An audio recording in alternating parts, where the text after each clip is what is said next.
함수와 미분에 관해서 공부를 하도록 하겠습니다. 여러분들은 특히 경계치 문제에 관해서 주목을 하기 바랍니다.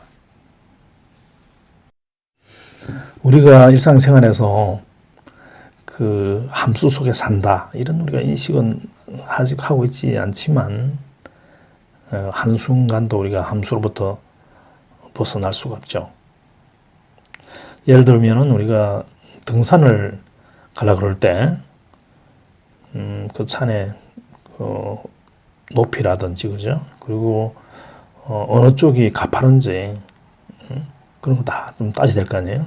예를 들면은 뭐 젊은 사람들은 이 좌편 이 산에서 또 좌편 쪽을 선호할 것이고 좀 시간도 작게 들어가고 그죠. 좀 또 약간 뭐 나이가 좀 든 사람들은 또 오른쪽으로 조금 시간이 걸려도 조금 오르기에 좀 가파르지 않는 그죠. 팽탄한 그런 쪽을 또 선호하겠죠. 예를 들면 또 있잖아요. 멕시코 같은 경우는 멕시코 시티 같은 경우 평균 고도가 한 2,000m 넘거든요. 거기는 좀 우리가 적도 근처라 해서 여름에 좀 더울 거라 생각하는데 그건 천만의 말씀입니다. 제가 한번 우리나라로 따지면 그 광복절 그 전후에 한번 가가지고요. 짧은 팔 입고 갔다가 특히 밤에 추워가지고 죽는 줄 알았습니다. 예. 그러니까 그 이런 높낮이 있지 않습니까? 이런 것들 또 온도의 변화 그런 것들이 다 연계되어 있죠. 오른쪽은요 최근에 그 지금 우리나라 그 코스피 주가 지수의 지금 변화를 보여주고 있는데 지금 바이러스 문제 때문에요 지금 급락하고 있죠. 상당한 영향을 줍니다. 그냥 우리 생활에 엄청 영향을 줄 거예요. 예. 그래서 모든 우리가 그 생활에서 우리 함수를 벗어날 수 없습니다. 아침, 저녁, 온도 차이도 그렇고요. 그리고 우리가 차를 운전할 때도 그죠? 다 관계겠죠. 그래서 커브길을 돌 때는 몸이 어느 정도 쏠리고 그죠? 그 다음에 또 비탈길을 오를 때는 엑셀을 더 눌러야 되고 다 이런 인과관계에 의해서 우리가 지금 살아가고 있다라고 볼 수 있습니다. 일반적인 사람은 그런 우리가 그런 관계에 놓여 있다라고 이렇게 인식을 못하죠. 근데 기계공학을 하는 사람들은 기계공학도들은요 매 순간 그런 것들을 우리가 그런 관계 어떤 그 입력과 출력의 어떤 그런 관계 이런 것에 대해서 항상 의문을 갖고 생각하는 그런 자세가 필요합니다.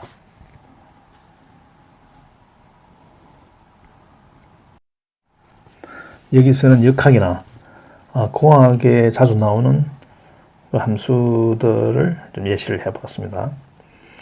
함수는 잘 아는 바와 같이 독립변수와 종속변수에 의해서 정의되죠. 독립변수로는 좌표, 시간 등이 있고요. 종속변수로는 변이, 온도 뭐 등등이 있겠죠. 그러니까 종속변수는 우리가 타겟으로 하는 거죠. 메카닉 퀀티티들이 이제 그렇게 종속변수가 될 수 있는 거죠. 응력이라든지. 그리고 이 그림은요, 고정되어 있는 그 하중에 대한 보의 처짐을 지금 나타내고 있는데, 요때는 그 독립변수가 x 하나만 하면 됩니다. 보 이론에 의해서 그렇게 되는 거죠. 실제는 3차원적인 문제인데 이론적으로는 우리가 1차원 문제를 보는 거죠. 그때 사용되는 함수들은 1차원 함수입니다.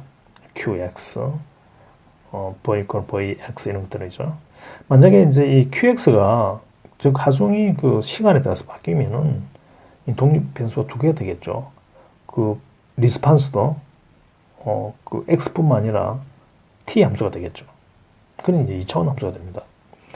그리고 이제 1차원 함수 중에 이제 물론 이것도 이제 이건 4차 함수죠. 이것도 이제 1차원 함수죠. 그러니까 독립 변수가 하나라는 거죠. 근데 이제 우리가 수치 해석법으로 이 함수 4차 함수에 상응하는 근사이를 구하면은 이와 같은 함수를 얻게 됩니다. 이걸 우리가 구간 piecewise 선형 linear, piecewise linear function이라죠. 그래서 실제 우리가 공학에서 목적으로는 이와 같은 완결한 이런 함수를 구할 수가 없습니다. 그렇기 때문에 되게 이런 이제 구간 선형 함수, 또 구간 2차 함수 이런 함수들을 오히려 많이 쓰게 됩니다. 그리고 요거는 이제 2차원 함수인데 요거는 x, y 이 좌표에 따라서 압력이 이렇게 바뀐다. 예를 들어 우리가 기상제 예측을 하기 위해서 어떤 정수압의 분포다 합시다. 그 압력이 이제 높다, 즉 기압이 높다는 거예요. 기압이 높은 데서 낮은 데로 바람이 흘러가겠죠. 그럼 여기서 보면은 좀 기압차가 큰데 이쪽이겠죠. 이쪽에서 바람이 세고, 그죠? 이런 바람이 좀 세지 않겠죠. 이런 데서는 상대적으로. 그리고 바람이 부는 방향은 어떻게 되느냐. 여기서 이렇게 부는 건 아니죠. 그러니까 그 등고선에 수직하면서 높은 데서 낮은 데로 흐르니까 그 우리가 그레디언트라고 그러는데 그 구배의 반대 방향이 이제 바람의 방향이 되겠죠. 그 다음에 이것은 이제 그 가상의 공정인데요. 가상의 공정인데 이 M자와 S자로 F자를 만드는 거예요. 그때 금형의 온도가 어떻게 바뀌는지, 그 다음에 이 소재의 온도가 어떻게 바뀌는지, 이건 이제 소재 위치별로 온도가 달라지죠. 시간에 따라 달라지죠. 그죠? 이거는 이제 사실은 엄밀히 이야기하면 3차원 함수인데, 요 고정된 한 순간만 보면은 각 부위별로 값이 다르다. 그러니까 그 부위라는 것은 위치죠. 위치는 좌표에 의해서 정의가 되죠. 그 좌표는 이거는 XY 2차원에서 XY 두 개 독립적인 좌표가 있죠. 그래서 2차원 함수다 이렇게 할 수가 있고, 이것은 크랭크 샤프트를 단조하는 거예요.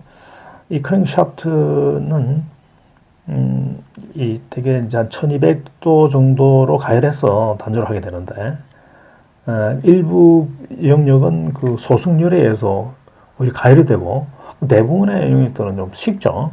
그래서 각 부위별로 온도 차이가 다 납니다.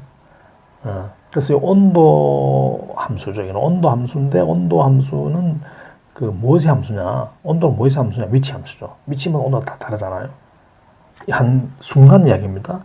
물론 이 시간을 생각한다 그러면 이건 4차원 함수입니다. 실제는 시간에서 바뀌잖아요. 그죠? 우리 한 순간만 얘기하는 거예요. 여기서는. 자, 요것은 그 자동차 부품을 단조를 할 때 금형에 작용하는 응력을 보여주고 있습니다.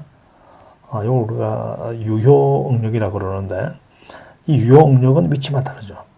이 3차원적이죠. 3차원 함수다. 이렇게 볼 수 있는 것입니다. 우리가 그 어떤 값의 절대치도 물론 중요합니다만, 실제 어떤 변화를 일으키는 어떤 문제의 근원 또는 가치의 어떤 소스, 이런 것들은요 어떤 변화하는 데 쓰입니다. 그러니까 아프리카의 그 모래바람이 어떤지 모르지만 아주 크다 합시다.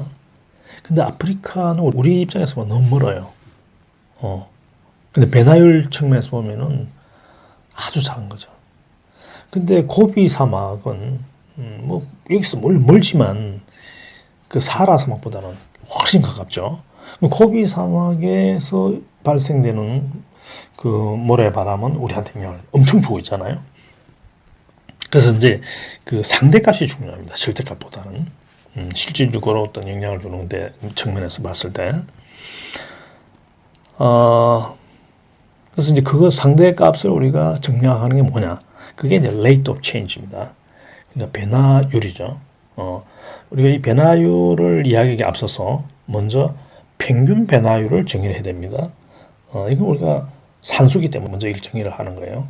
어떤 기하학적 의미를 우리 체득을 할 수 있으니까.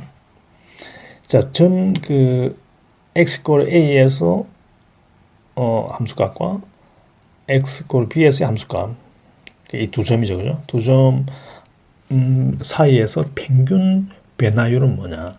어떻게 정의하냐면 함수값 차이 나누기 이 좌표 차이입니다.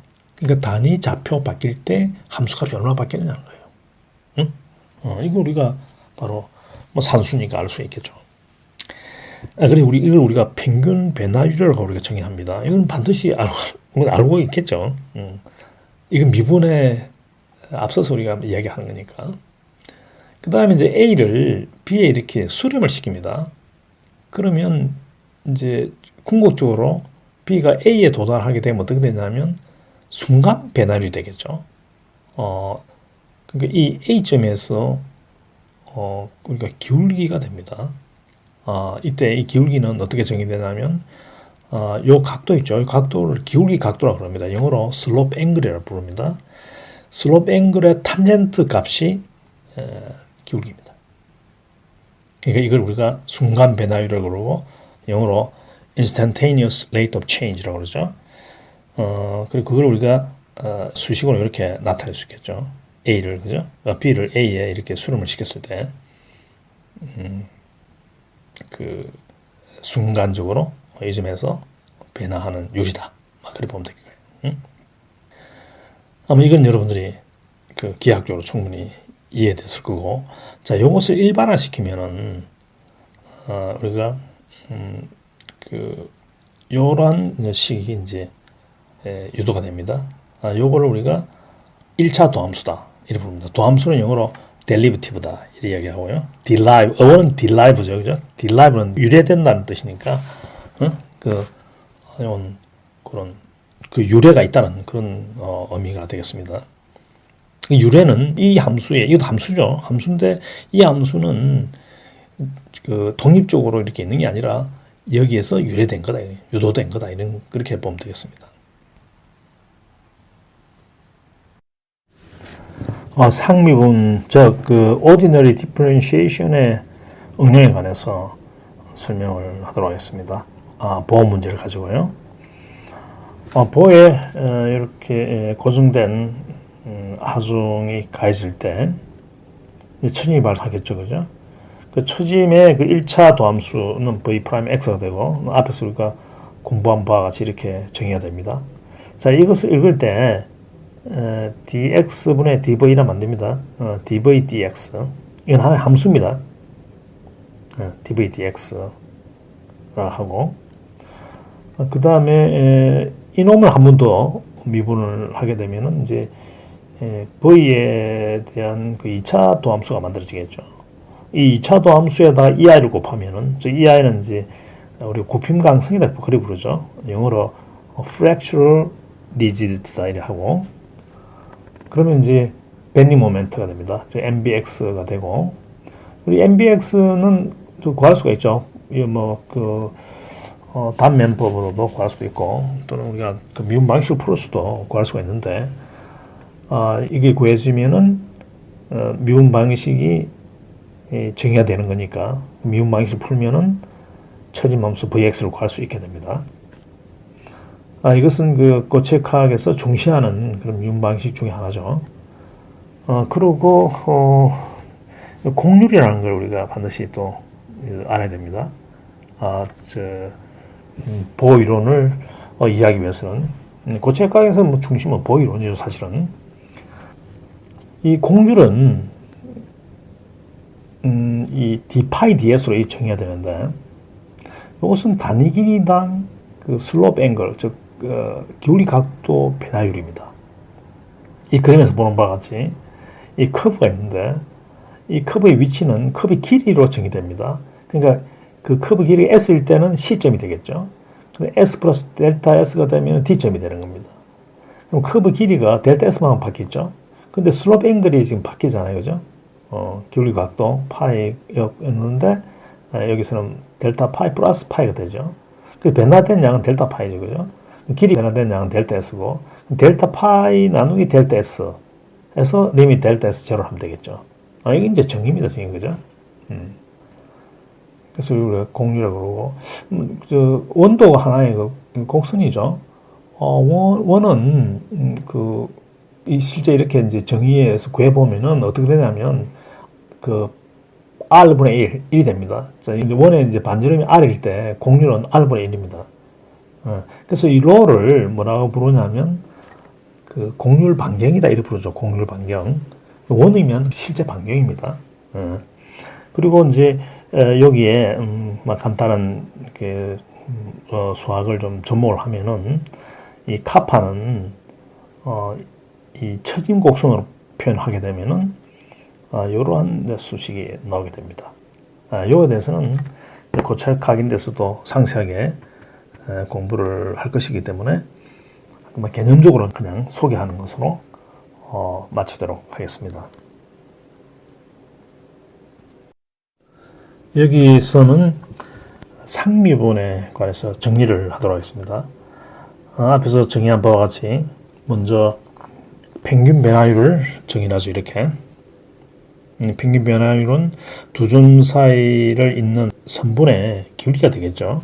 그러니까 단위 길이당 그 함수값의 변화량이다 이렇게 보면 되겠습니다. 평균값이다.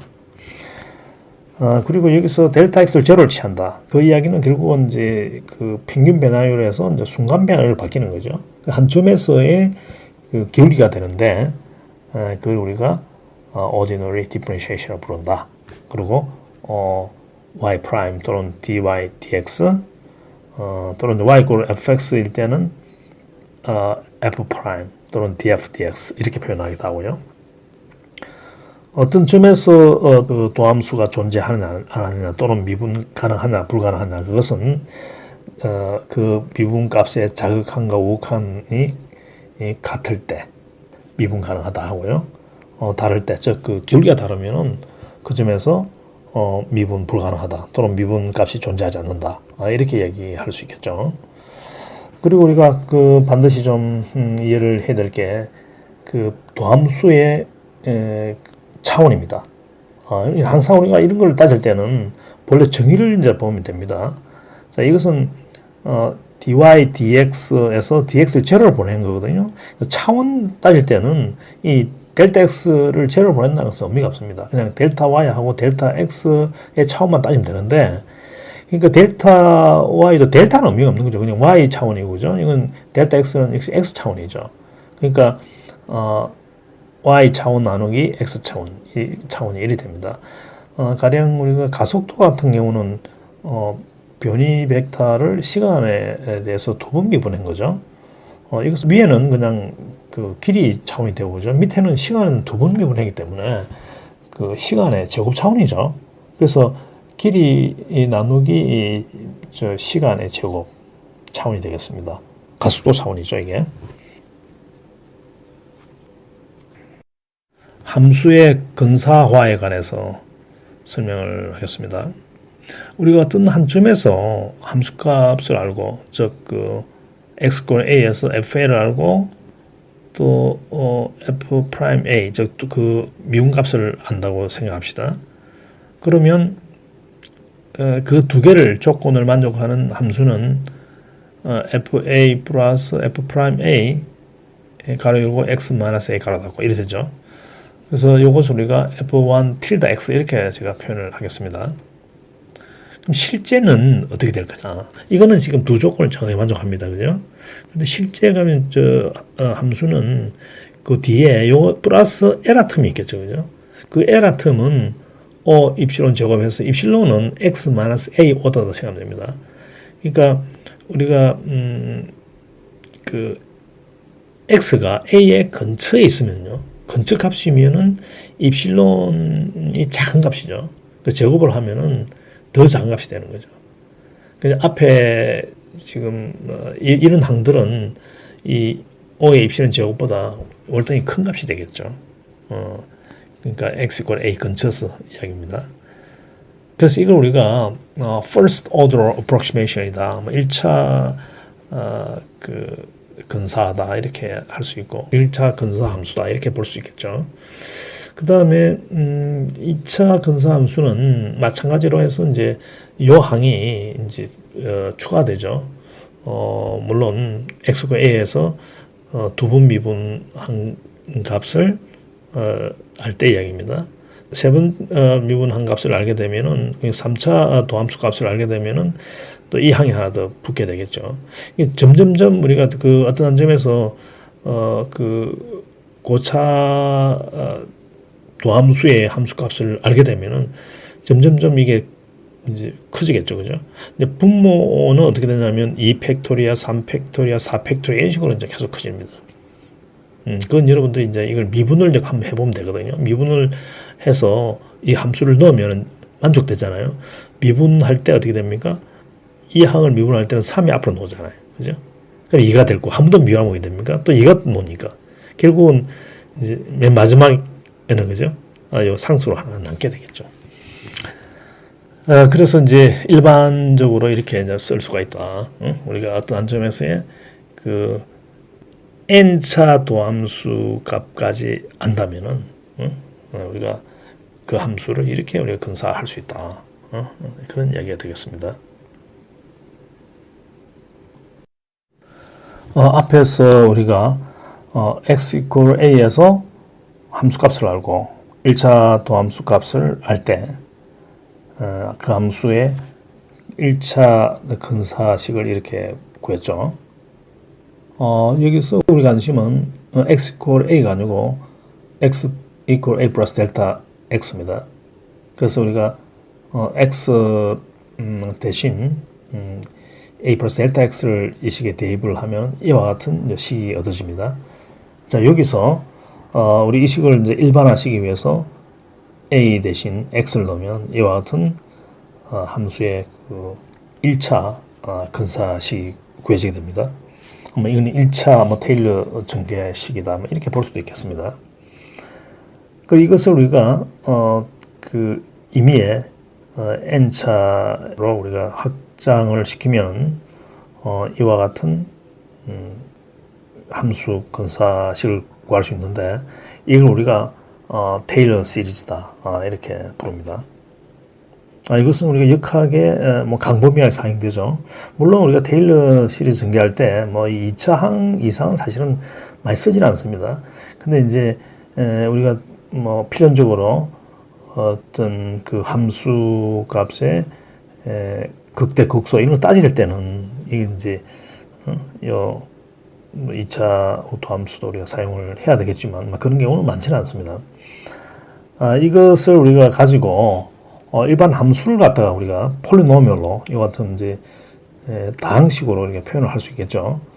그러니까 여기서 델타 x를 x로 두고 x를 0을 둡니다. 그러면 이제 이런 식이 만들어지겠죠, 그죠? 예를 들면 우리가 EX 같은 경우는 가장 간단하죠. 왜냐하면 이 미분하면 전부 다 EX니까. 그리고 X 대신 0을 넣으면 어떻게 됩니까? 다 1이죠, 그죠?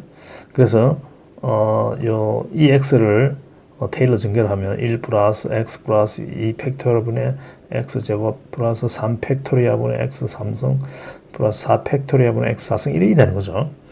그래서 우리가 이 값을 구하라. 그러면 어떻게 됩니까? X 대신 1을 넣으면 될 텐데 그 우변은 2.5, 그죠? 여기까지 해서 2.5, 그죠? 더하기 6분의 1 더하기 24분의 1 이렇게 쭉 되는 거죠. 그래서 우리가 이런 것은 이제 m 팩토리아분의 1이잖아요.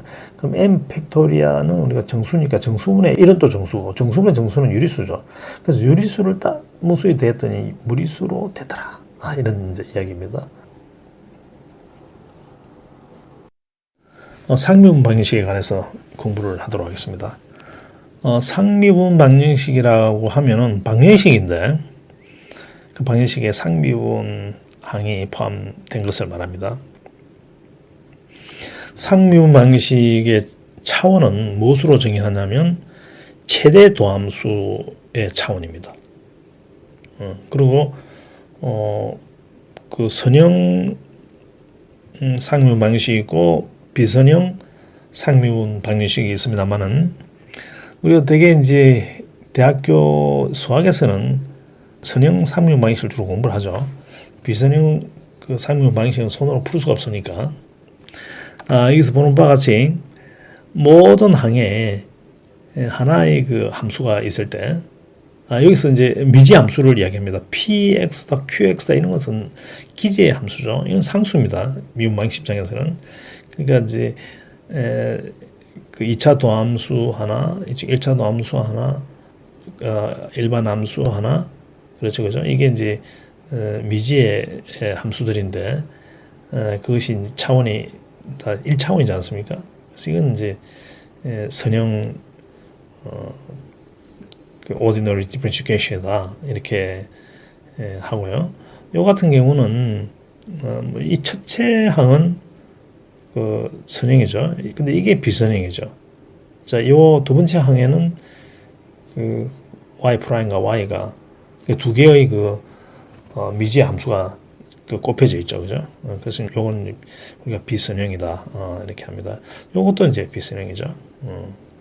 그리고 그 고책학에서 나오는 이런 그 상미분 방식으로는 이런 게 있죠, 그죠? 밴딩 모멘트를 한 미분하면 마이너스 전단력이 된다는 거. 또 전단력을 한 미분하면은 마이너스의 그 하중 밀도 함수가 된다는 거. 그리고 또 이런 우리가 그 밴딩 모멘트를 알 때 또는 하중 밀도 함수를 할 때 처짐 곡선을 구할 수 있다는 거. 이게 다 상미분 방정식이죠. 이렇게 보면은 이 방정식은 4차 이제 상미분 방정식이 되겠습니다. 왜냐하면 최대의 그 도함수 차수가 4기 때문이죠. 그리고 이 미분 방식은 일반 대수 방식과 차이가 여기 있습니다. 그 해가 제차해와 특별해로 되어 있다는 겁니다. 자, 제차해는 인풋을 0을 두고 푼 겁니다. 예를 들면 이제 이 미분 방식에서 이제 fx가 인풋이죠. fx 0을 두고 풀면 답이 있습니다. 요것은 그 상수항을 포함합니다. 적분 상수라 그러죠. 그것은 이제 경계 조건으로 그 전형적으로 그 상수를 결정하게 되어 있습니다. 나중에 우리가 이제 다시 또 설명합니다만, 그래서 이 미분 방식과 경계 조건을 합해서 우리가 경계치 문제라고 그러죠. 그리고 이 제차해를 제외한 이제 여기 particular solution, 즉 특별해는 여기서 설명하는 바와 같이 그 좌측항과 우측항의 밸런스를 만족하는 그런 답이라고 되어 있습니다. 물론 선형 방정식에서 제차해가 없는 건 아닙니다.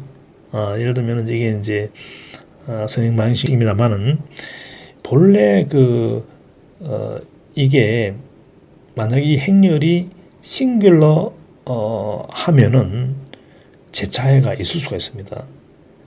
그런데 이 싱귤러 하지 않으면은 이 제차해는 0입니다. 그러니까 이 디터미넌트가 0이 되면은 이 호모지니어스 솔루션이었습니다. 앞에서 공부한 바와 같죠, 그죠? 이 같은 경우 있잖아요. 이 같은 경우 디터미넌트 구하면은 2가 되지 않습니까? 이게 싱귤러 아니죠. 그렇기 때문에 이 제차해는 0이 됩니다. 그러니까 우리가 일반적으로 특별해만 우리가 구하는 거죠. 여기서는 그 경계 조건과 경계치 문제에 관해서 공부를 하도록 하겠습니다. 자, 경계치 문제, 즉 boundary value problem은 differentiation 또는 governing equation 플러스 boundary condition입니다. 즉 그 지배 방정식과 경계 조건을 합해서 우리가 경계치 문제다 이렇게 부르는 거죠. 그 역학 문제는요, 경계치 문제 푸는 겁니다. 수학적인 관점에서는. 그리고 이 differentiation의 그 차원을 이야기했죠, 아까. 그 차원이 되게 이제 자연계에서는 짝수차입니다. 그래서 2p차라고 이렇게 이제 이야기를 되게 씁니다. 그리고 그 이제 문제를 풀게 되면은 그 미분 방식 차수만큼의 상수가 포함됩니다. 예. 아까 이제 앞에서 상수항이라고 했던 것 같은데 상수항 말을 잘못했고 상수가 포함됩니다. 이 상수는 무엇으로 결정되느냐? 무엇에서 결정되냐면 경계 조건 또는 초기 조건에 의해서 결정이 됩니다. 그래서 우리가 엄밀히 이야기하면 그 기계 역학 문제는 초기 경계치 문제다. 초기 조건과 경계치 조건이 주어지고 그 다음에 자연 법칙에 의해서 지배 방식, 그 가브리 이퀘이션이 결정이 된다는 그런 뜻이 되겠습니다. 자, 경계 조건을 우리가 그 구분을 반드시 이렇게 해둬야 됩니다. 앞에서 우리가 미분 방식 차수를 2p차라고 우리 하자고 했는데, 그러니까 이제 짝수계의 경계 조건이 필요하죠. 그런데 이 경계 조건은 2p차 도함수를 포함할 수 없습니다. 그보다 낮은 차수의 도함수는 포함할 수 있어요. 2p-1차까지가 이제 최대가 됩니다. 그래서 그러니까 0차는 함수값이 주어진 거죠, 그죠? 0차 도함수, 1차 도함수, 최종적으로 2p-1차 도함수까지 총 몇 가지 있습니까? 총 2p 종류가 있겠죠, 그죠? 근데 그 중에서 그 고차 도함수가 들어가 있는 경계조건을 우리가 뭐라 부르냐면 Natural Bound Condition, 자연 경계 조건이다 이렇게 부르고요. 그 이하 것을 우리가 필수 경계 조건이라 이렇게 부릅니다. Essential Bound Condition 이렇게 부릅니다. 예를 들면은 이와 같이 이제 보험 문제죠. 보험 문제인데 캔틸레바 보라 그러죠.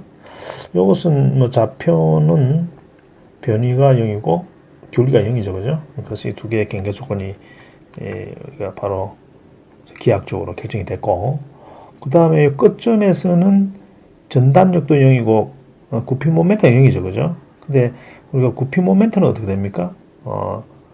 그 fractional rigidity 곱하기 2차 도함수죠, 그죠? 그래서 L 값을 넣으면 1이 되는데, 여기서 MBL이 0이니까 결국은 뭐 EI가 0이 될 수는 없고, 이거 V 더블 프라임 L이 0이다. 이게 하나 나오죠, 그죠? 그 다음에 전단력은 굽힘 모멘트를 한번 미분해서 마이너스 붙이면은 그 전단력이 됐죠. 그러니까 이런 식이 얻어집니다. 여기 0이 돼야 되는데 요건 이제 결국 3차 도함수가 0이다. 이런 이야기 됩니다. 그러니까 이게 4차 미분 방식이니까 경계적으로 3차까지 있을 수 있고 0차, 1차는 필수 경계 조건으로 분류되고 2차, 3차는 자연 경계 조건으로 분류되는 거죠. 그래서 이 두 개는 자연 경계 조건, 이 두 개는 필수 경계 조건이다. 이렇게 이제 구분을 합니다. 고체역학에서 중시하는 보의 처짐을 가지고 경계치 문제를 우리가 예시를 한번 해보도록 하겠습니다. 이건 보 처짐을 개념적으로 보여주고 있고, 여기서 요 관계식 있죠. 그 전단력을 미분하면은 마이너스 QX가 된다는 거. QX는 이렇게 주어진 거죠. 그 다음에 굽힘 모멘트를 한번 미분을 하면은 또 마이너스 VX가 된다는 거. 요거 우리가 기본적인 식이고, 그 하중밀도 함수와 전단력과 굽힘 모멘트 간의 관계를 나타내는 거죠. 그 다음에 앞에서 또 공부를 했습니다만은 그 곡률, 요 처짐 곡선의 곡률은 그 처짐 함수를 두 번 미분한 것 같다. 그리고 그 곡률은 그 지점에서의 그 굽힘 모멘트와 비례 관계가 있다. 이게 이제 그 보의 처짐 이론의 핵심이 되겠습니다. 자, 그런 것들을 우리가 정리를 쭉 하면은 이와 같은 그 2차 미분 방식 또는 4차 미분 방식으로 그 수식화 되고요. 만약에 우리 2차 미분 방식으로 이제 해서 보 처짐 문제를 풀고자 할 경우에는 MBX를 구해놔야죠.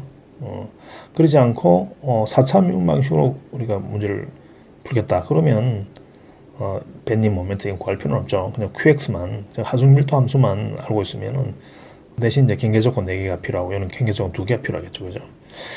자, 이 같은 경우는 우리가 지금 캔틸레마 보죠. 그죠? 웹8부인데 여기는 클램프도 돼 있죠. 고정이 돼 있고 여기서는 기하학적으로 이러한 경계 조건이 나오고 여기서는 밴딩 모멘팅이고 전단력이 마이너스 W죠. 네. 자, 우리가 이 앞에서 그 전단력과 처짐 복숭아의 관계가 주어져 있지 않습니까? 그리고 또 벤니 모멘트와 초림 곡선과의 관계가 이렇게 주어져 있기 때문에 여기서 이 경계 조건을 전부 다 Vx 또는 그 도함수의 함수로 표현이 가능합니다. 이것도 마찬가지고, 이거는 이제 simply spotted beam이라고 그러죠. 단순 지지보라 그러는데 양 끝에서 변이가 0이고 기하학적인 것이고, 그 다음에 여기서 모멘트가 0이기 때문에 굽힘 모멘트도 다 0이죠, 그죠?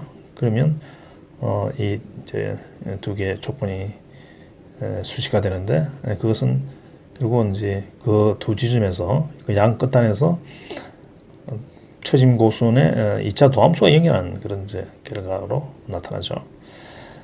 그 다음에 요것도 이제 그 첫 번째 문제와 마찬가지로 웹8보죠, 그죠? 여기 기하학적으로 두 개의 이제 경계 조건이 구해지고, 여기도 끝단에서 전단력하고 굽힘 모멘트 0이다. 이 조건으로부터 그 2차 또는 3차 도함수 값이 여기서 0이다.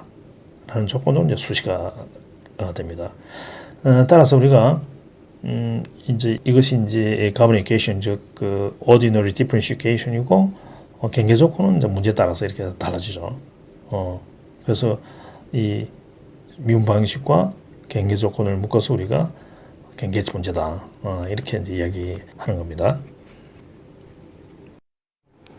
여기서는 다변수 벡터 펑션에 관해서 공부를 하도록 하겠습니다.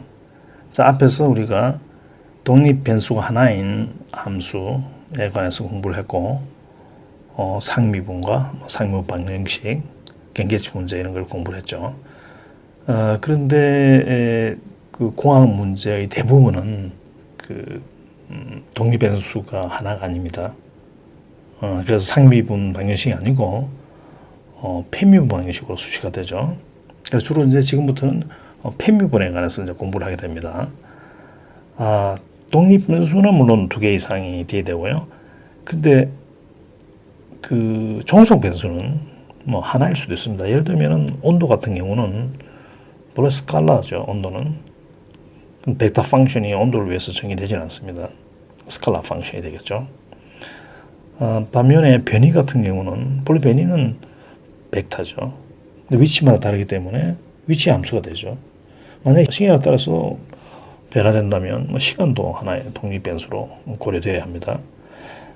예를 들면 앞에서 그 보의 처짐에 관해서 공부를 했는데, 하중이 고정되면 물론 처짐 고순도 고정이 되겠죠. 그러면 좌표의 함수로 처짐 고순을 표현할 수 있습니다. 그래서 우리가 1차원 함수 문제가 되죠. 근데 만약 하중이 시간의 함수라면 보의 처짐 고순도 위치뿐만 아니라 시간의 함수겠죠. 시간에 따라서, 위치에 따라서 변이가 다르다는 거죠. 그래서 그것은 2차원 함수가 되고, 앞에서 우리가 유도한 그 보의 처짐 곡선을 구하기 위한 상미분 방식은 더 이상 여기서 적용이 되지 않습니다. 또 다른 한 예로요. 요것은 그 가상의 이제 역학 문제입니다만, 이와 같은 정사각형, 즉 그 1, 6, 7, 3, 8, 4, 5로 연결되는 이런 정사각형 그 물체입니다. 예를 들면 또 고무라 생각해도 되겠습니다. 이것에 외력을 가해 가지고 이와 같은 점선 모양으로 변형이 발생했다고 합시다. 그러면 이제 이 변형을 우리가 수식화해 보면은 변이가 이렇게 됩니다. 그 변이가 위치의 함수, 좌표의 함수로 되어 있죠. 예를 들어서 우리가 본래 이 원점 있지 않습니까? 0.0를 대입을 하면은 ux는 0이고 uy는 2분의 1이 되겠죠. 그래서 이 1점은 이 그림에서 보는 바와 같이 1' 쪽으로 이렇게 이동하게 됩니다. 그리고 3점은요, 1,1이죠, 그죠? 좌표가 1,1을 대입을 하게 되면은 ux가 1이 되고 uy도 1이 되죠. 그러니까 이건 변이가 x 방향 1, y 방향 1 이렇게 일어나죠. 그래서 3'점이 됩니다. 그래서 이 함수에 의해서 정의된 변형된 모양은 이 점선과 같습니다. 여기서 우리가 이 독립 변수 두 개고요. 그 다음에 종속 변수도 UX, UI 이 두 개가 되죠. 그렇죠?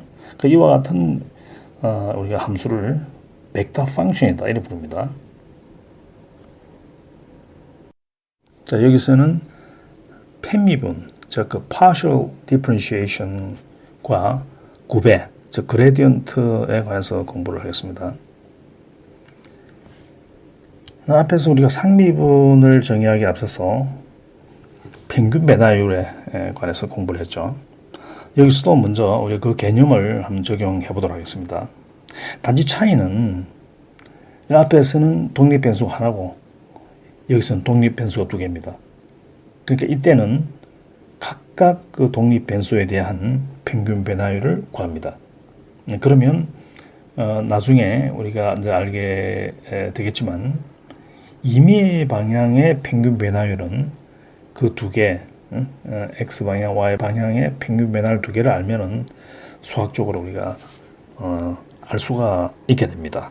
그래서 그 임의의 두 방향에 대한 구별을 알게 되면 되는데 우리가 일반적으로는 x축, y축, 직교하는 두 축에 관한 그 평균 변화율을 가지고 구배, 즉 그 다변수 함수의 어떤 변화를 갖다가 우리가 표현할 때 사용합니다. 현재 우리 5점에서 5점이 좌표는 20,10인데 요 점을 중심으로 한 x방향, y방향으로의 평균 변화율을 한번 계산해 보도록 하겠습니다. 지금 여기서 보는 바와 같이 h점은 x 좌표가 이 5점으로부터 10 정도 증가했죠. 반면에 우리가 그 산의 그 높이가 100 정도 감소했습니다. 그러니까 단위 길이 바뀔 때 산의 고도가 10 감소합니다. 감소한다는 것은 마이너스죠. 그래서 여기서 뭐 계산을 하고 있는데 그 x 방향으로의 그 구배는 마이너스 10이다. 또는 평균 변화율로 마이너스 10이다 이렇게 할 수가 있겠고, 그다음 y 방향으로는 여기서 보는 바와 같이 좌표 값 차이가 y 좌표 차이가 5입니다. 근데 그 산의 고도는 100 차이 납니다. 그래서 단위 길이 1 바뀔 때 20이 바뀐다 할 수 있겠습니다. 그래서 요것을 우리가 x 컴포넌트로 y 컴포넌트로 그러는데 평균 이제 구배, 말하자면 평균 변화율, 여기서 평균 구배를 하겠습니다. 평균 구배의 x 성분, 이건 y 성분입니다. 그래서 그걸 벡터로 표시하면 이렇게 되겠죠. 저 구배는 기본적으로 이 등고선에 수직해야 됩니다. 요거는 이제 평균이기 때문에 순간이 아니고 평균이기 때문에 약간 좀 기울어져 있죠, 그죠? 이건 등고선의 수직은 아니죠. 그리고 그 방향은 이제 증가하는 방향이고, 그러니까 위쪽으로 갈수록 우리가 증가하죠, 그죠? 그 다음에, 요 길이, 크기는 단위 길이당 증가하는 양을 나타내는 겁니다. 그래서 저건 이제 평균 우리가 구배고요. 구배는 아까 말씀드린 바와 같이 이 등고선에 수직해야 됩니다. 그리고 가장 가파르게 증가하는 방향이죠. 그 크기는 그 평균 구배와 뜻하는 의미가 같습니다. 그래서 우리가 앞에서도 그렇게 했죠. 이제 순간 변화율을 정의를 해야 되는데 이 순간 변화율은 그 h점을 5점으로 또 y점을 5점으로 이렇게 극한을 취하게 됩니다. 그래서 그걸 우리가 수학적으로 보면 이래 되겠죠. 즉 여기서 보면은 두 점에서의 산의 높이 차이인데 여기서 x 좌표만 차이가 있고 y 좌표는 차이가 없죠. 그러니까 이건 y는 고정시켰다는 이야기입니다. 이 x 방향으로 구별을 구할 때는 y 방향의 영향을 무시합니다. 왜 그러냐면 y 방향은 또 y 방향대로 할 것입니다. 근데 그렇게 구한 두 성분을 가지고 임의의 방향으로의 구배를 우리가 계산을 할 수가 있습니다. 그렇기 때문에 우리가 x 축, y 축 이 두 축을 가지고 이런 구배를 정의를 하는 것입니다. 그래서 이제 요것을 우리가 좀 간략하게 이렇게 쓸 수가 있습니다. 델타 H를 갖다가 델타 X로 나누는 건데 요때 델타 H는 Y 픽스드입니다. Y 픽스드를 이렇게 쓸 수도 있고 요 델타 H 바로 옆에 쓸 수 있습니다. 근데 여기 빠지면은 정확한 정의가 아닙니다. 요거 읽을 때 partial H, partial X 이렇게 읽고요. 또는 뭐 라운드 H, 라운드 X 이렇게 읽기도 합니다. 그리고 뭐 다른 한 예인데 예를 들어서 이제 이것은 평면상에서의 응력입니다. 그 시그마 X 컴포넌트고 이 이제 두 점에서 있잖아요. 두 점에서 응력은 이렇게 정의되겠죠. 시그마 X인데 X, Y, 시그마 X X 플러스 델타 X, Y. 왜냐하면 이제 좌표가 이렇게 차이 나기 때문이죠. 그래서 이 그 성분 차이 이렇게 되겠죠. 분자가 되고죠. 분모는 여기 이제 그 좌표 차이 델타 x를 이렇게 나누고 요것은 우리가 y fixed란 말을 쓸 필요 없죠. 왜냐하면 여기 y fixed 돼 있잖아요. 그래서 이제 델타 시그마 x 할 때는 y fixed 돼야 됩니다. 왜냐하면 델타 시그마 x는 이 점뿐만 아니라 다른 점에서도 우리가 값이 정해될 수 있기 때문이죠. 이 점을 우리가 명확하게 하기 위해서 y fixed다 이걸 붙여야 한다는 겁니다. 그래서 이렇게 해서 우리가 partial 시그마 x, partial x가 정의되는 것입니다. 그래서 우리가 요 다시 산에 대해서 좀 얘기하자면은 partial h, partial x는 뭐냐 기하학적으로 이것은 이렇게 y equal constant 이 면을 이렇게 자릅니다. 산을 자르면 위에 그 스카이 라인이 생기겠죠, 그죠? 위에 그 프로파일, 그죠? 그 프로파일의 그 기울기가 x 방향 기울기가 partial h, partial x가 되겠습니다.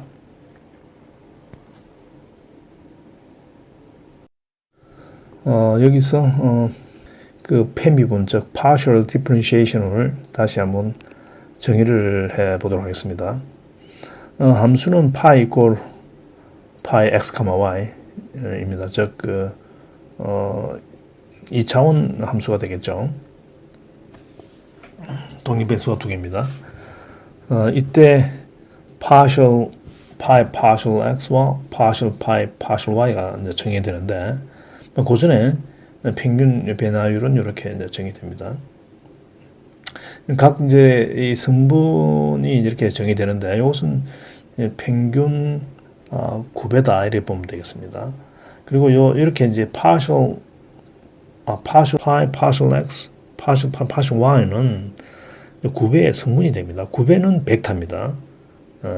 각 9배의 이제 성분이 페미온으로 이렇게 정의가 되고 이것은 앞에서 뭐 정의한 바와 같습니다. 그러니까 우리가 x 성분을 우리가 정의할 때는 y를 고정시키죠. 반대로 y 성분을 구할 때는 x를 고정시키고 하고 그리고 한 번 더 우리가 강조하고자 하는 것은 만약에 pi x, y 함수에서 그 x, y가 독립적이라면 종속적이면 또 상이 좀 다릅니다. 독립적이라면은 d pi dx는 정해야 되지 않습니다. 이것은 왜냐하면 그림에서 보는 바와 같이 이게 지금 델타 x만큼 떨어져 있는 지점과 관심 있는 지점과의 상대값을 지금 계산하는 건데 지금 이 점에서 델타 x 떨어져 있는 그러니까 x 좌표가 델타 x만큼 증가한 지점의 포인트는 무수히 많습니다. 근데 우리가 지금 비교하자는 점은 바로 이 점이죠. 그래서 우리가 y fixed란 말을 우리가 반드시 붙여야 됩니다. 여기서 이와 같이. 그래서 우리가 바로 이제 그냥 그게 없으면 여기서 y fixed라는 게 없으면은 이게 이렇게 할 수 있는데 그럴 수는 없다는 것입니다. 왜냐하면 x와 y가 서로 독립적이기 때문이죠. 만약에 이제 우리가 뭐 x와 y는 독립적이지만 가령 어떤 뭐 이렇게 이제 길이 나가 있다 이거죠. 그 길을 따라가면서 즉 미분하라. 그러면은 d 파이 dx가 정해야 됩니다. 그거는 이제 우리가 그 길 따라가면서 하라는 것은 x, y 간의 어떤 그 관계를 지어주는 거죠. 독립적이 아닌 거죠. 함수의 구배, 즉 그레디언트에 관해서 공부를 하도록 하겠습니다.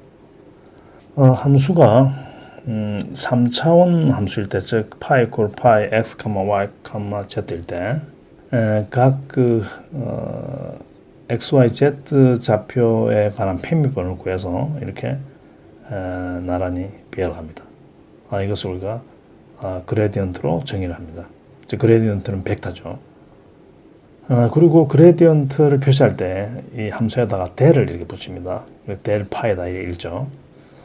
이 델은 리니어 오퍼레이터입니다. 그 수학적 그 연산자인데 이렇게 우리가 표시하기도 하고, 그리고 이 디퍼런셜 오퍼레이터, 이 델 오퍼레이터의 성질은 뭐 이와 같습니다. 우리가 일반 미분하는 거 비슷하죠. 자, 간단한 우리가 문제를 가지고 그레디언트의 의미를 한번 되새겨 보도록 하겠습니다. 뭐 그야말로 가장 단순한 그 함수가 되겠습니다. 이 함수가 상수값이 된다. 그것은 결국 원방정식이 되겠죠. 그래서 이 상수라는 것은 동일한 값이니까 등고선이 된다는 이야기죠, 그죠? 그래서 이 그림에서 보는 바와 같이 그 파이 콜 4는 그 반경이 2인 원이 되고, 그죠?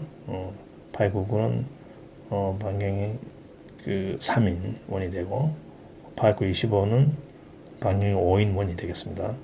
그리고 이 파이 콜 25 그 등고선의 등고선상에 있는 점 P에 대해서 구배를 구해보면은 뭐 이렇게 됩니다. 자, 여기서는 이제 이것은 단위 벡터입니다. 크게 1이고 방향을 나타내는 거죠.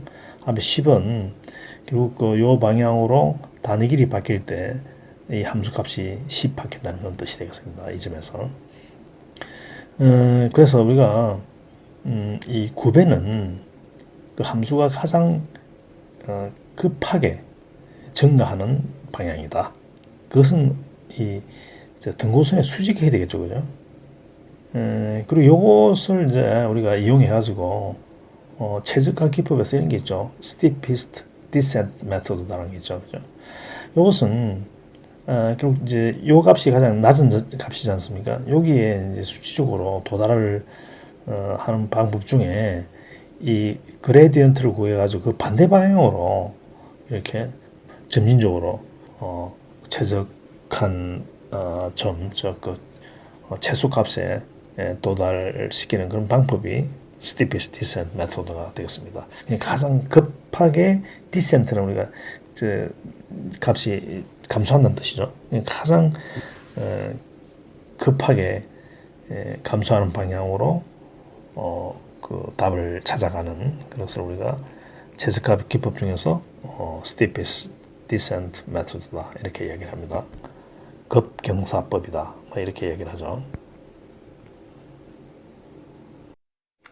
여기서는 그 다변수 함수의 테일러 전개 및 1차 또는 뭐 2차 근사하에 관해서 설명을 하겠습니다. 우리가 뭐 그 일반화 측면에서 파이 꼴 파이의 x1, x2, xn 이란 n개의 그 독립 변수를 가진 함수를 가지고 설명을 하도록 하겠습니다. 우리가 그 기준점 x1, x2, xn에서 그 델타 x만큼 떨어져 있는 점에서의 함수값을 그 1차 근사를 시키면은 그 점에서 함수값 더하기 그 고배와 그 변이 정분 간의 그 내적을 하게 됩니다. 그리고 이제 고차 그 에라 텀을 O의 입실론 제곱 이렇게 표현을 했습니다. 그런데 우리가 그 함수들 중에서 우리가 좀 두 가지 부류가 있죠. 예를 들면 우리가 이 속도는 여기서 보는 바와 같이 x, y죠 여기가. 그런데 여기서 우리가 평균 값은 vx, x, y 이렇게 합니다. 평균 값을 이렇게 했습니다. 그럼 이쪽에 평균 값이 어떻게 되냐면 vx에 x 플러스 델타 x, y 이래 됩니다. vy, x, y로 두면은 이쪽의 평균 값은 y 좌표 차이가 델타 y만큼 나니까 뭐 이렇게 표현을 하겠죠. 그런데 이제 여기에 인접해 있는 여기 이제 R에 돼 있죠, 그죠? 마크 R인데 이쪽에 이제 R면입니다. 이 반대면에 이쪽에 있는 컨트롤 볼륨 측면에서 봤을 때는 여기서 물이 이렇게 유체 같으면 물이 흘러 들어와서 이렇게 흘러 들어가겠죠, 그죠? 방향이 바뀌지 않습니다. 그런데 응력을 우리가 그 미술을 했을 때 이것도 응력도 함수죠. 위치만 다르니까 똑같이 우리가 이제 하는데 문제는 방향이 다르다는 겁니다. 자, 여기서 응력이 시그마 xx에 x 플러스 델타 x, y로 되죠, 그죠? 그런데 자연과 반전의 법칙에서 이것은 요 면에는 그 맞은편 면에 그죠? 면에는 그 크기는 같고 방향이 반대인 이런 응능성분이 작용을 하게 됩니다. 요즘은 여러분들이 뉴턴의 제3법칙에서 그죠? 이렇게 된다는 걸 알고 있을 거고 좀 헷갈리지 않게 잘 이해를 하기 바랍니다. 그리고 이 똑같은 우리가 함수를 2차 근사를 시키게 되면은 이 앞에 그 구배와 그 변이 정분과의 내적뿐만 아니라 이 헤시안 행렬을 써가지고 이게 2차 항이 이렇게 나타나죠. 그 다음에 이제 에라는 이제 3차 항이 이렇게 되지게 되겠습니다. 일반적으로 우리가 이 테일러 전개는 가버니케이션, 즉 미분 방정식을 유도하는 데 쓰입니다만 2차 항은 사실 안 쓰이지 않습니다. 대신 우리가 이제 2차 항은 이 헤시안 행렬이 만약에 포지티브 데피닛 하다 그러면 이게 결국 이제 이걸 0을 뒀을 때 요 그레디언트를 0을 뒀을 때 그레디언트가 0이라는 것은 구배가 없다는 거니까 그건 극대점 아니면 극소점이지 않습니까? 근데 만약에 이것이 헤시안 매트릭스가 포지티브 데피닛하다 그러면은 요거는 이제 요 구배가 0인 조건을 만족하는 점은 최소값을 갖게 됩니다. 그래서 우리가 이제 그런 것들을 이제 구분을 할 때 이런 이제 2차 항을 쓰게 되죠. 물론 우리가 역학에서 극대화시킨다 또는 극소화시킨다 이게 매우 중요합니다. 그건 우리가 앞으로 또 공부를 하게 될 것입니다. 그리고 이제 흔히 이제 쓰이는 용어로 우리가 total differential 있는데 이게 d파이입니다. 자, d파이 이전에 요 델타 파이, 요건 이제 델타 파이는 정분이죠, 그죠? 그 AC에서 보는 바와 같이 기준점에서 좌표 정분이 델타 x1, 델타 x2, 델타 xn일 때, 그죠? 그 두 점 사이에 함수값 차이를 이야기하는 거죠. 이것은 당연히 그 테일러 전개 적용하게 되면은 뭐 이렇게 하고 요 항뿐만 아니라 여기 이제 에라 텀이 있게 되죠.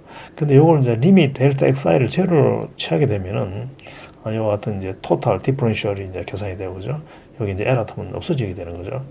토탈 디퍼런셜은 그레디언트와 그 좌표 정분 벡터의 내적이다. 이렇게 우리가 이해를 할 수 있겠습니다. 여기서는 편미분 방정식에 관해서 공부를 하도록 하겠습니다. 뭐 대표적인 세 가지 문제를 가지고 설명을 해보도록 하겠습니다. 첫 번째는 우리가 비압축성 재료의 그 연속 방정식이 되겠습니다. 이건 이렇게 됩니다. 여기서 이제 Vx, Vy는 속도 성분이 되고요. 이건 질량 불변의 법칙을 나타내는 것입니다.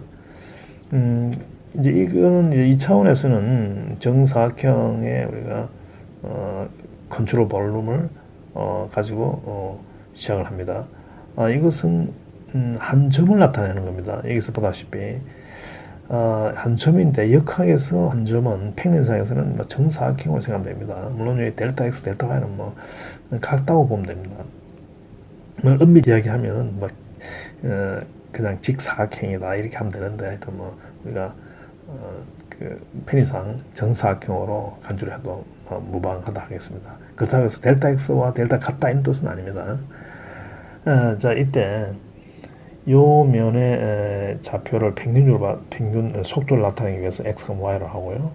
요 면의 좌표는 요거에 비해서 x 좌표가 델타 x만큼 크죠, 그죠? 그래서 이렇게 되고 여기에 평균 속도를 vy의 x가 y라고 두면은 여기서는 그 평균 속도가 vy의 x, y 플러스 델타 y 이렇게 됩니다. 자, 그러면 이제 이걸 유량으로 생각해 가지고요. 여기에 이제 속도 곱하기 면적을 하면 되죠. 근데 들어오는 걸 플러스로 잡습니다. 그래서 우리가 여기 이제 마이너스 플러스 되겠죠. 그래서 vy의 x, y 곱하기 델타 y 폭을 1로 봅니다. 자, 그렇게 해서 전체에 들어가는 걸 플러스 나온 걸 마이너스를 했을 때 그 밸런스가 이루어져야 되겠죠. 이게 인컴프레시블 하다면요. 즉 비압축성이라면 이게 압축이 돼가지고 이게 계속 질량이 이 안에 축적이 되면 상이 다르겠지만 이건 압축이 되지 않기 때문에 하여튼 들어온 만큼 무조건 나가줘야 됩니다. 그래서 0이 된다는 얘기죠. 그래서 여기서 우리가 양변의 델타 x, 델타 y를 나눠서 리밋 델타 x 와 리밋 델타 y 제로를 취합니다. 그렇게 되면 이와 같은 평균 방식을 정의에 의해서 유도를 할 수 있게 되죠. 요거는 steady state condition, 즉 시간에 따라서 상태가 바뀌지 않는다고 보고요. 그런 가정을 했습니다. 그때의 열전도 방식을 유도를 하라 하는 건데 여기서 보면은 스테이지 스테이트이기 때문에 이 안에 이제 온도가 지금 증가하지 않습니다. 그러니까 이제 에너지가 축적이 안 되는 거죠. 그러니까 이것도 들어온 에너지는 다 나가야 됩니다. 그래서 이쪽 면에 들어오는 우리가 단위 면적당 그 열량을 qx, x, y로 뒀을 때 이쪽 면은 qx의 x보다 델타 x가 y 이렇게 되는 거죠.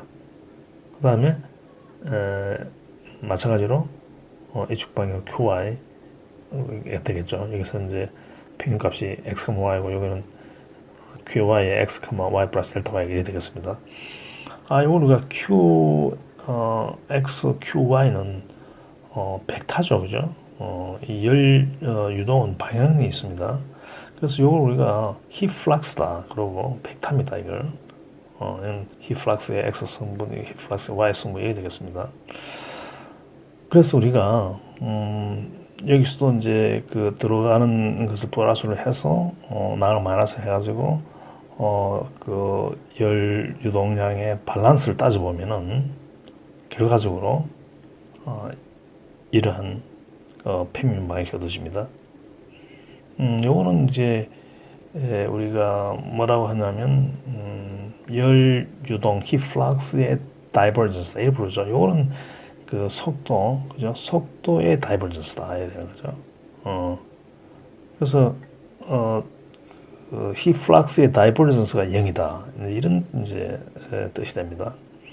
그리고 열 전도는 마이너스 k의 partial pi, 이때 파이는 온도입니다. partial pi, partial x. qy는 마이너스의 partial pi, partial y 이렇게 되죠. 자, 마이너스는 그죠? 높은 데서 낮은 데로 열진달이 일어난다는 뜻이죠. 그래서 이걸 우리가 Fourier Law of Heat Conduction 이렇게 얘기하죠. 그래서 요것을 여기 대입을 하면 이와 같은 페미운 2차 방정식이 유도가 됩니다. 이 오른쪽에 이제 항들이 이제 사라진 것은 우리가 시간의 영향을 무시했다.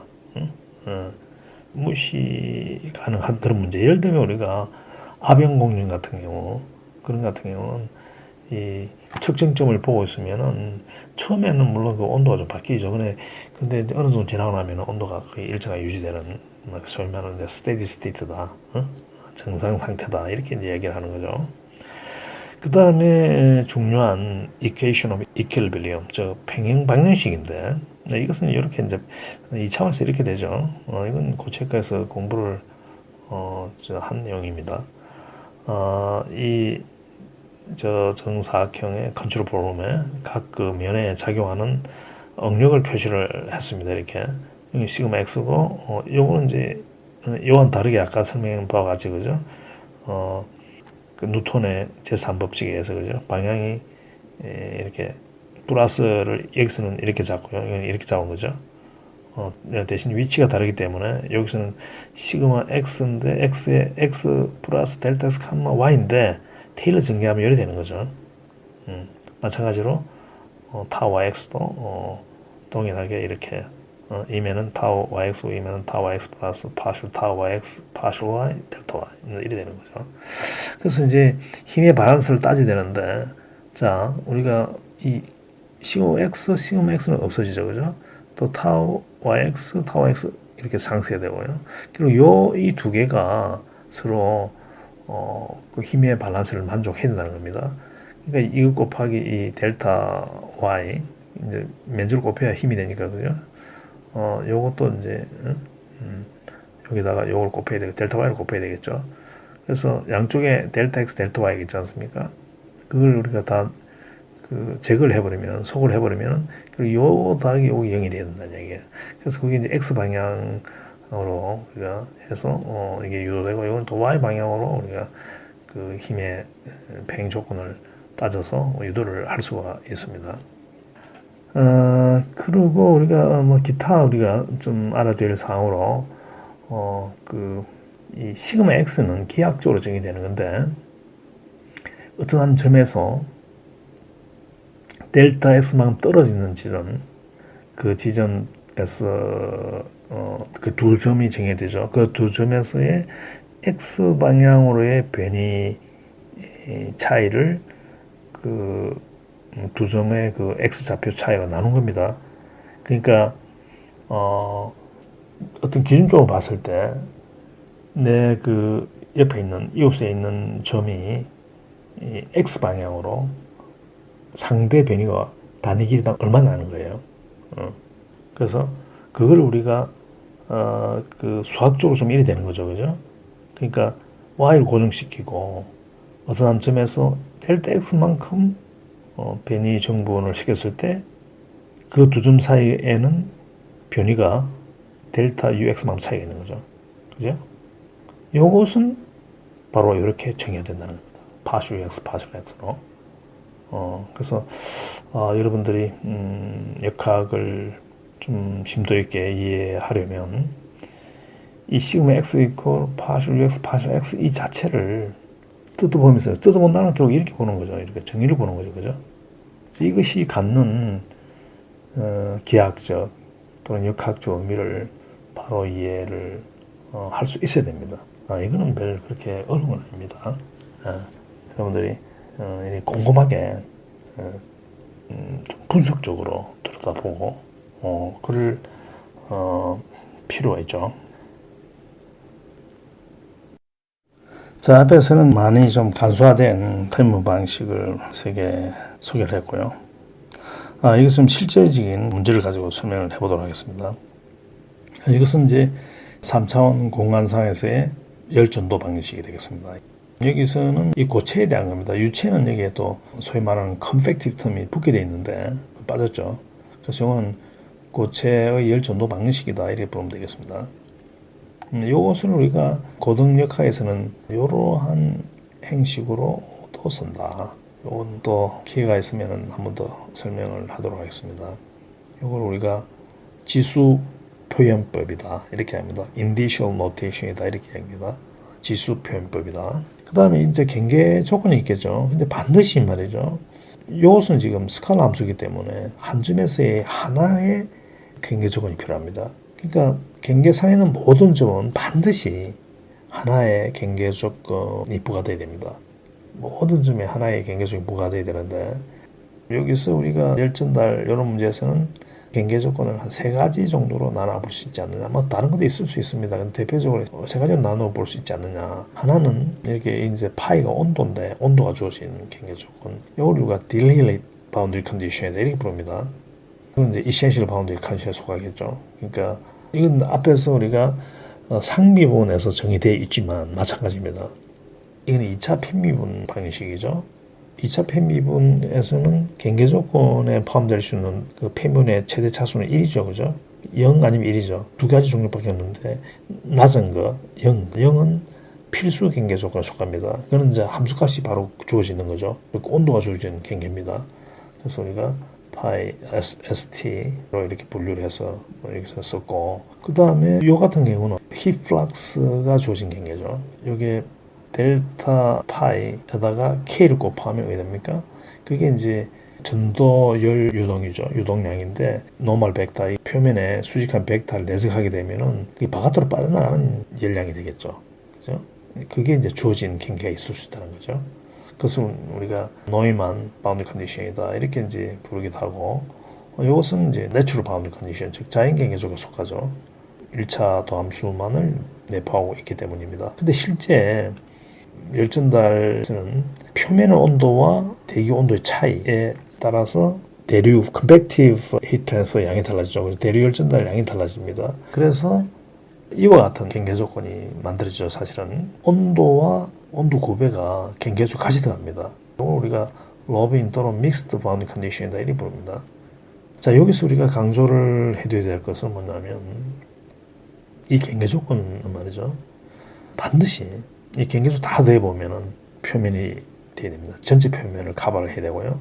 그 다음에 2개의 경계 조건이 이렇게 교집합은 공집합입니다. 그 이야기는 어떤 한 점이 2 경계 조건에 속할 수가 없다는 거예요. 그러니까 반드시 경계 조건 다 더하면 전체를 표현할 수 있어야 되고 한 점이 2개의 경계 조건에 속할 수는 없다. 이런 뜻이 되겠습니다. 자, 이것은 다른 문제도 적용이 됩니다. 매우 중요한 내용입니다. 이것은 우리가 경계 조건이라고 하고요. 이건 이제 미분 방식이죠. 또는 지배 방식인데 결국 지배 방식과 경계 조건을 합해서 우리가 뭐라 부르느냐? 경계치 문제다. 이렇게 부른다는 거예요. 고체 일전달 문제는 이와 같은 경계 조건을 푸는 문제예요.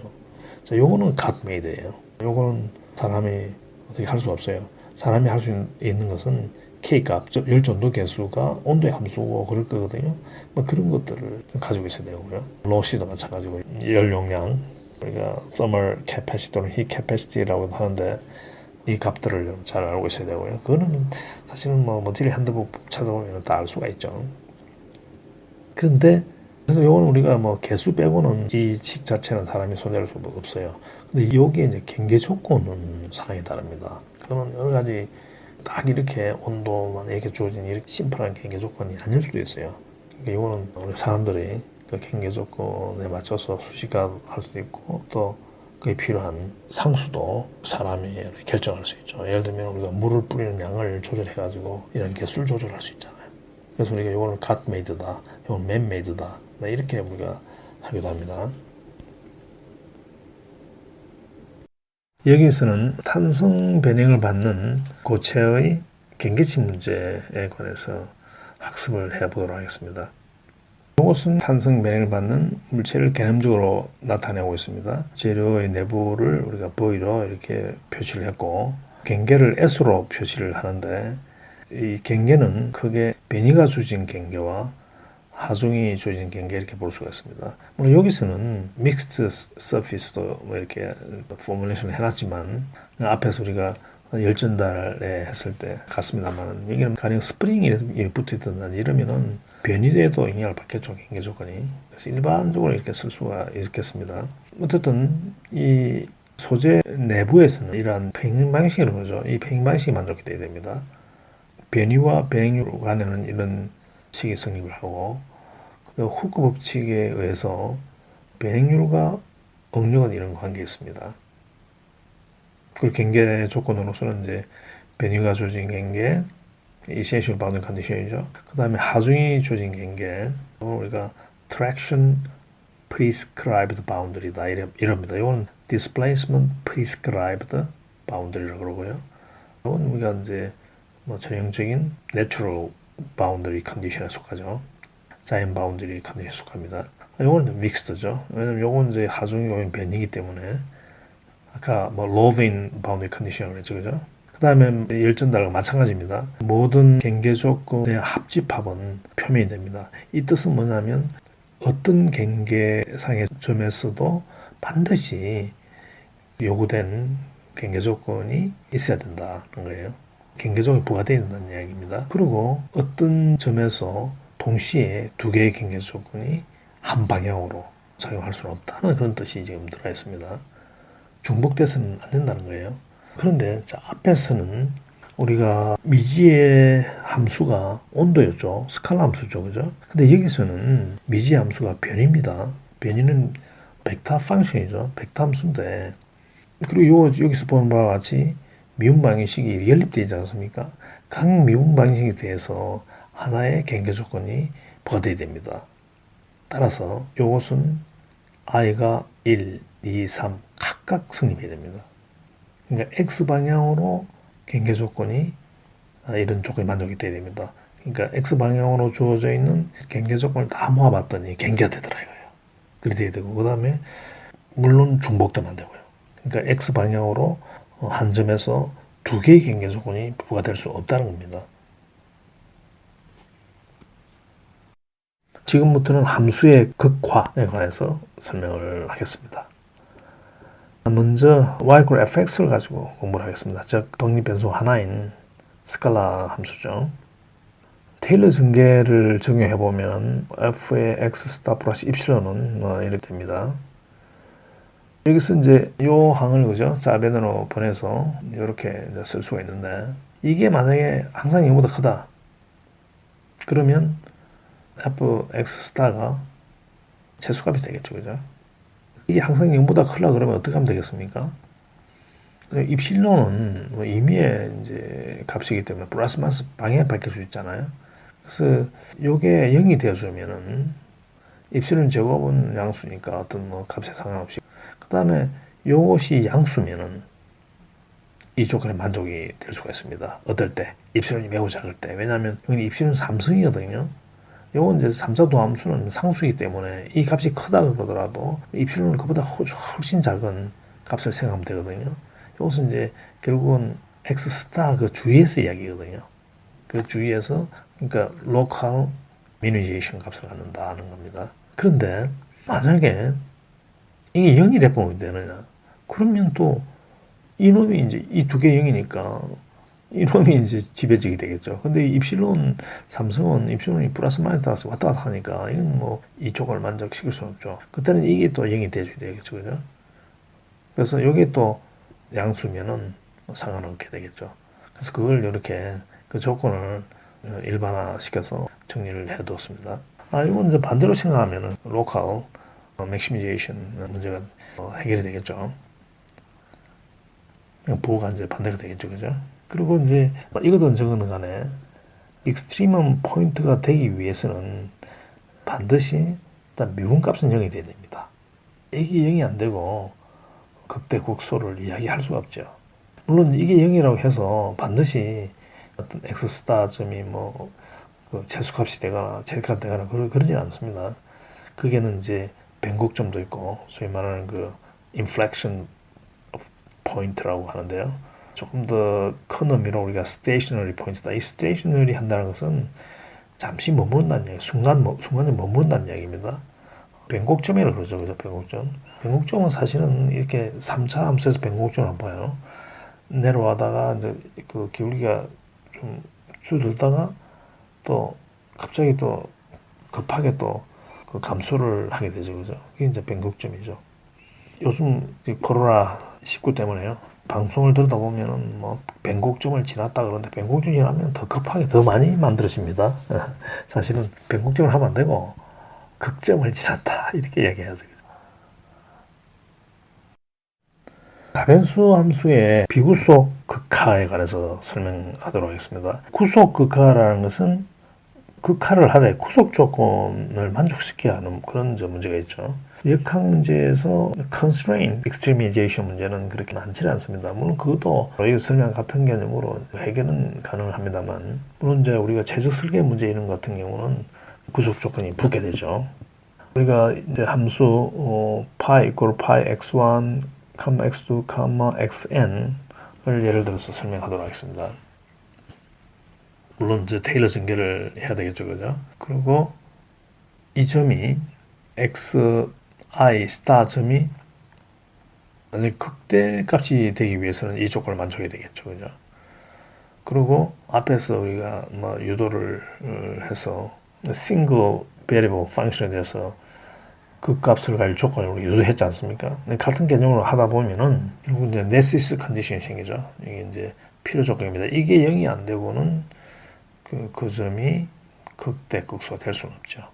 물론 이 0이 되더라도 스테이셔너리 포인트는 될 수 있습니다. 우리가 이제 싱글 베리블 펑션에서는 대개 변곡점 해가지고 영어로 인플렉션 포인트다 이래를 하는데, 다변수 함수에서의 해당되는 것은 우리가 되게 새들 포인트다, 말 안정점이다, 또는 영어로 하면 스테이셔너리하다 이야기를 합니다.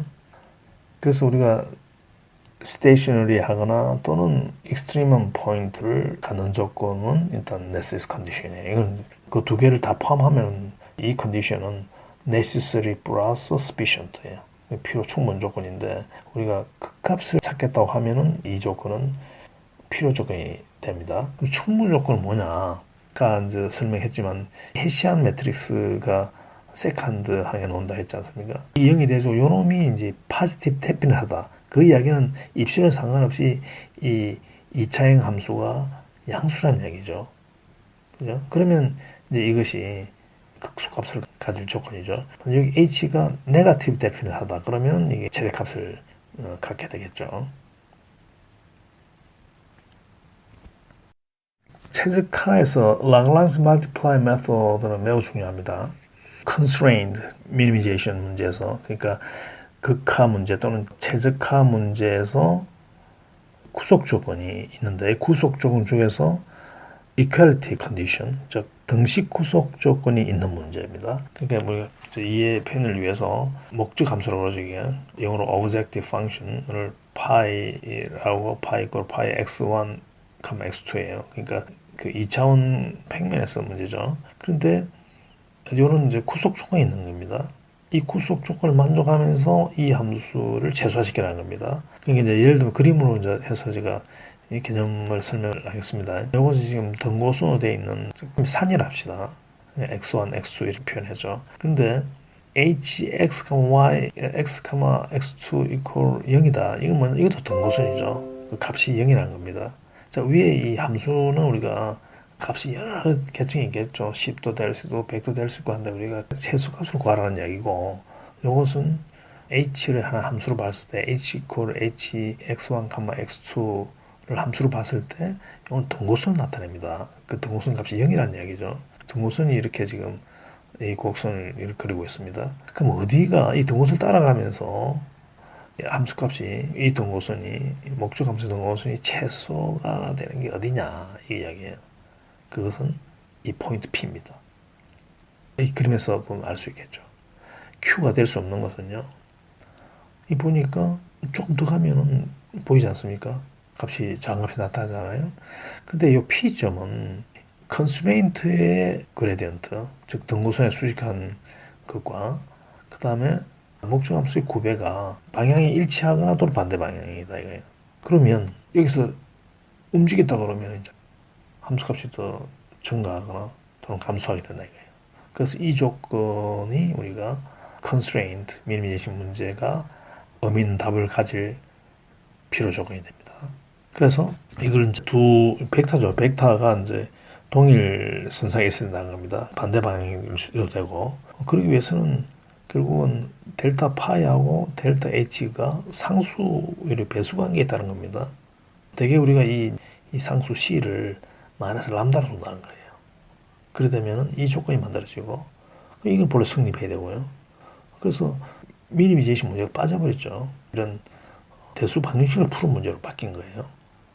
그때 람다를 우리가 뭐라 부르냐면 라그랑지 멀티플라이어다 이렇게 부릅니다. 자, 이것은 어떻게 볼 수 있나 그러면 새로운 함수 감마 이걸 감마의 x1, 감마 x2, 감마 람다 이렇게 보는 거예요. 그리고 그것을 이렇게 이제 수식화를 합니다. 즉 파이 플러스 람다 h 이렇게 수식하는 거죠. 각각 우리가 여기서 이제 독립 변수가 x1, x2, 람다 이렇거든요. 그러니까 각각 독립 변수에서 편미분을 해가 0을 둡니다. 그것이 이제 그 값을 가질 필요 조건이기 때문이죠. 그러면 이제 여기서 이 두 개가 결국 이 조건이 되는 거죠. 요건 람다에서 편미분을 0을 두면 이게 0이 되겠죠. 이렇게 되는 거죠. 그래서 이것은 컨스트레인 문제입니다. 구속 조건이 있는 문제인데 구속 조건이 있는 최적화 또는 극대화, 극소화 시키는 문제였는데 이 문제가 우리 골치 컨스트레인트가 없어진 이런 언컨스트레인 문제로 바뀐 거죠. 우리가 훨씬 편안하죠, 이거 풀기가. 편미분이나 0을 둬가지고 그냥 방식 세워서 풀면 되니까. 그래서 이러한 방법을 우리가 라그랑지 멀티플라이 메소드로 그러고 우리가 이제 역학 문제를 풀다 보면은 이 이제 컨스트레인 때문에 상당히 문제가 어렵게 돼요. 예를 들면 우리가 링키지 있잖아요. 기구학에서 나오는 링키지들이 이게 연결되어 있을 때 그 연결 관계가 이런 식으로 대수 수식으로 주어진단 말이에요. 그런 것 때문에 다 구하기 쉽지 않아요. 근데 그거는 이런 식으로 처리를 함으로써 쉽게 그냥 해결을 할 수가 있습니다. 그리고 이제 메탈 포밍에서도 비압축성 조건이 좀 어려워요. 근데 비압축 조건도 뜯어보면은 대수 방식으로 만들어지거든요. 그거를 이 라그랑지 멀티플라이 메소드 써가지고 자동적으로 만족되는 답을 얻는 문제로 재수식화해서 풀게 됩니다. 물론 그리 했을 때 본래 여기서는 지금 x1과 x2만이 변수였는데 지금 람다가 변수로 또 추가됐죠, 그죠? 근데 오히려 구속이 되면은 본래는 그 미수수가 줄어드는데 오히려 미수수가 이제 늘어나는 이 문제는 있습니다. 여기서는 라글랑지 변수법을 좀 일반화시키고 있죠. 이게 이제 목적 함수고, 이게 equality constraint입니다. 오늘 inequality constraint, 즉 부동 구속 조건식이 있으면은 이것을 또 같지는 않고요. 이것을 이제 응용해서 유사하게 또 만들 수가 있습니다. 그건 여기서 우리가 생략하도록 하겠습니다. 여기서 등식 구속 조건만 있는 constraint, 즉 구속 최적화 문제다. 이걸 우리가 산업과학에서는 비선형 계획법이다. 이게 식들이 만약에 선형이다. 그러면 산업과학에서는 그 문제가 많죠. 그건 우리가 선형 계획법이다 그러고요. 기계공학에서는 비선형이죠. 그래서 우리가 비선형 계획법이다. 이렇게 이제 이야기할 수도 있습니다. 영어로 얘기하면 non-linear programming이다. 이렇게 얘기하죠.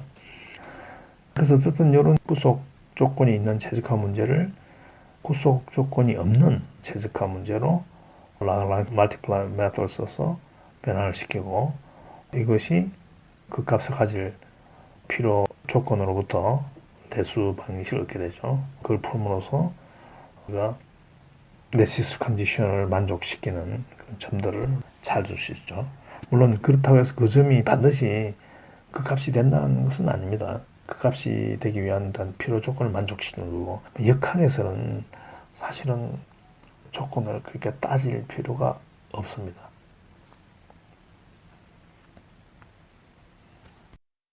예를 간단히 하나 들어보겠습니다. 이건 아까 우리가 공부했던 거죠.